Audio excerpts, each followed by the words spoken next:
आज 22 नवंबर है, दिन शनिवार। आइए जानते हैं बिहार के 30 फटाफट बड़ी खबरों को। और इस न्यूज़ को आप किस जगह से देख रहे हैं, हमें कमेंट बॉक्स में ज़रूर बताएं।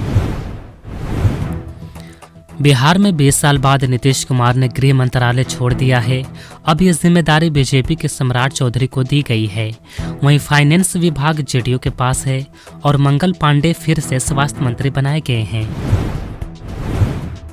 पप्पू यादव कांग्रेस ऑफिस में जमीन पर बैठे नजर आए। वे नाराज नेताओं को मनाने वहां पहुंचे थे। इस दौरान बंद कमरे में राजेश राम के साथ उनकी मीटिंग हुई। प्रशांत किशोर ने धमकी भरे अंदाज में लोगों से 1,000 रुपये मांगे और कहा कि जो पैसा नहीं देगा उससे मैं नहीं मिलूंगा। उन्होंने यह भी बताया कि दिल्ली वाला फ्लैट छोड़कर उन्होंने अपनी सारी संपत्ति जन स्वराज को डोनेट कर दी है। बिहार के किशनगंज और अररिया में भूकंप के झटके महसूस किए गए, जिससे लोग अपने घरों से बाहर निकल आए। लोगों का कहना था कि सब कुछ हिलने लगा था। भूकंप का केंद्र ढाका के पास था और इसकी तीव्रता 5.6 मापी गई। मोतिहारी में मुकेश सहनी की पार्टी के एक नेता की हत्या कर दी गई है। अपराधियों ने 10 राउंड फायरिंग की, जिसमें नेता के सिर और सीने में 5 गोलियां मारी गई। मृतक के भतीजे ने बताया कि यह हत्या चुनावी रंजिश में हुई है। पटना में एक बस रेलिंग तोड़कर 20 फीट नीचे गिर गई। बस 120 की स्पीड में थी। इस हादसे में एक व्यक्ति की मौत हो गई और 40 लोग घायल हुए हैं।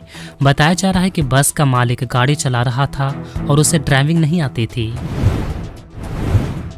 मुजफ्फरपुर में शादी से इनकार करने पर एक टीचर की हत्या कर दी गई। आरोपी बॉयफ्रेंड ने बताया कि उनका 3 साल से अफेयर था और वो दूसरी जगह शादी करने जा रही थी, इसलिए उसने ये कदम उठाया। जहानाबाद में आंगनबाड़ी सेविकाओं ने हंगामा किया। उनका आरोप है कि मानसिक वाउचर जमा करने के लिए 20% कमीशन लगता है। इस मामले पर सीडीपीओ ने कहा है कि जांच पर कार्रवाई की जाएगी। नालंदा में एक चलती कार में आग लग गई। कार का मालिक समय रहते बाहर निकल गया, लेकिन उसका साथी लापता हो गया। वहां मौजूद एक प्रत्यक्षदर्शी ने बताया कि 30 मिनट के अंदर गाड़ी जलकर कबाड़ हो गई। चिराग पासवान ने कहा है कि 2009 उनके लिए कठिन समय था, लेकिन वे अपने फैसलों पर अडिग रहे।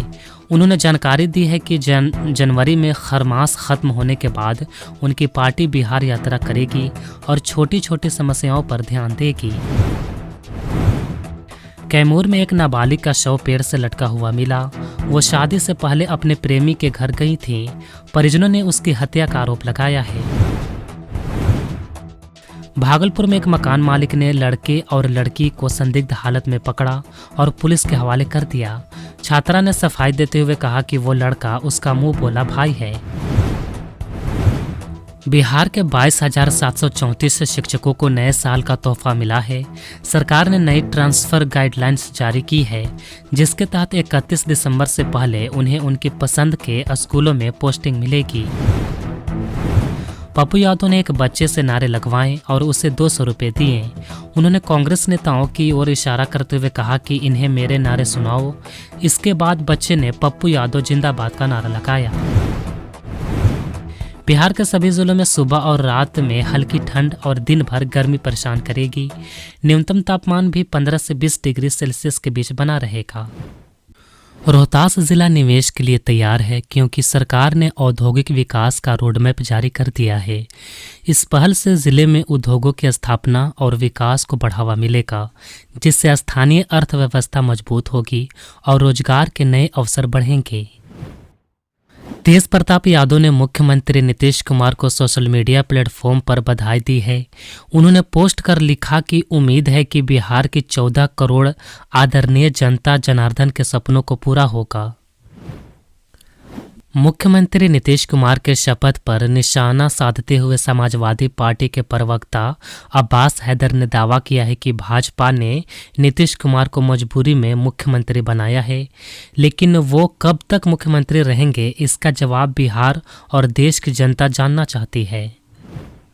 बिहार के प्रसिद्ध सोनपुर मेले में इस बार पर्यटकों के लिए खास इंतजाम किए गए हैं। बिहार राज्य पर्यटन विकास निगम ने स्विस कॉटेज और लग्जरी टेंट लगाए हैं, जिनमें 5 स्टार जैसी सुविधाएं मिल रही हैं। 3,000 रुपये में ठहरने, खाने और घूमने का पैकेज उपलब्ध है। पटना से सोनपुर के लिए लग्जरी वाहन भी चलाए जा रहे हैं, जिससे यात्रा आसान हो गई है। पर्यटक वेबसाइट या टोल फ्री नंबर पर बुकिंग कर सकते हैं। भागलपुर में स्वास्थ्य विभाग ने स्कूलों में बच्चों के मानसिक स्वास्थ्य को सुधारने के लिए एक नई पहल की है।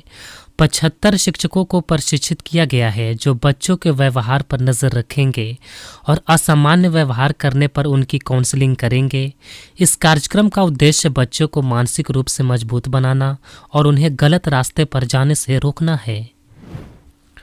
सहरसा खंड में कोहरे के कारण जन सेवा एक्सप्रेस का परिचालन 1 दिसंबर 2025 से 28 फरवरी 2025 तक बंद रहेगा। रेलवे ने अधिसूचना जारी कर दी है।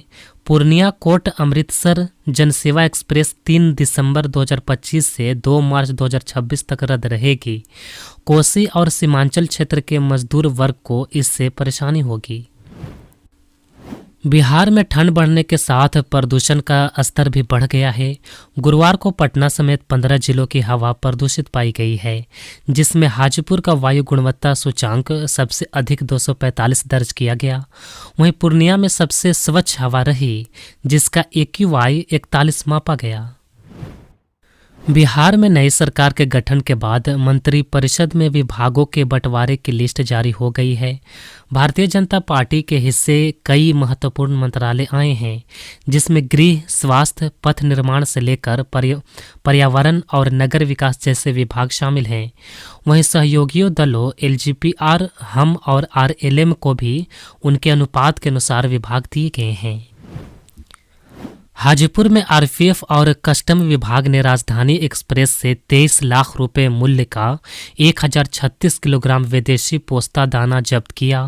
ये कार्रवाई गुप्त सूचना के आधार पर की गई। पोस्ता दाना डिब्रूगढ़ से दिल्ली भेजा जा रहा था। कस्टम विभाग ने मामला दर्ज कर जांच शुरू कर दी है। इससे पहले भी इसी तरह की जब्ती की जा चुकी है। कोइलवर में मुख्यमंत्री सुलभ संपर्क पथ योजना के तहत सड़क निर्माण में घटिया सामग्री के उपयोग के कारण ग्रामीणों ने काम रोक दिया है। ग्रामीणों का आरोप है कि निर्माण कंपनी मानकों का पालन नहीं कर रही है, जिससे सड़क की गुणवत्ता प्रभावित होगी। कंपनी का कहना है कि निर्माण कार्य 3 स्तरों पर किया जा रहा है और मानकों का पालन किया जा रहा है। ये परियोजना जुलाई 2025 से जनवरी 2027 तक पूरी होनी है। गयाजी का तिलकुट उद्योग, जो लगभग 150 वर्ष पुराना है, आज जिले की पहचान बन चुका है। ये हजारों परिवारों को रोजगार देता है, लेकिन GI टैग ना मिलने से इसकी पहचान सीमित है। गयाजी में 250 से अधिक दुकानें हैं और मकर संक्रांति पर इसकी बिक्री चरम पर होती है। ये पूरी तरह से हाथ से बनाया जाता है और ऑस्ट्रेलिया, अमेरिका जैसे देशों में भी पसंद किया जाता है। पश्चिम चंपारण के मझौलिया में रबी फसल बीज वितरण के दौरान किसानों की भारी भीड़ उमड़ी। बायोमेट्रिक सत्यापन की अनिवार्यता के कारण किसानों को घंटों इंतजार करना पड़ा, जिससे उन्होंने हंगामा किया। किसानों का कहना है कि नई प्रक्रिया से राज्य से बाहर रहने वाले किसानों को परेशानी हो रही है। उन्होंने सरकार से प्रक्रिया में लचीलापन लाने की मांग की है। कांग्रेस ने कहा है कि प्रधानमंत्री नरेंद्र मोदी G20 शिखर सम्मेलन में इसलिए जा रहे हैं क्योंकि अमेरिका इसका बहिष्कार कर रहा है और वहां अमेरिकी राष्ट्रपति डोनाल्ड ट्रंप से उनका सामना नहीं होगा।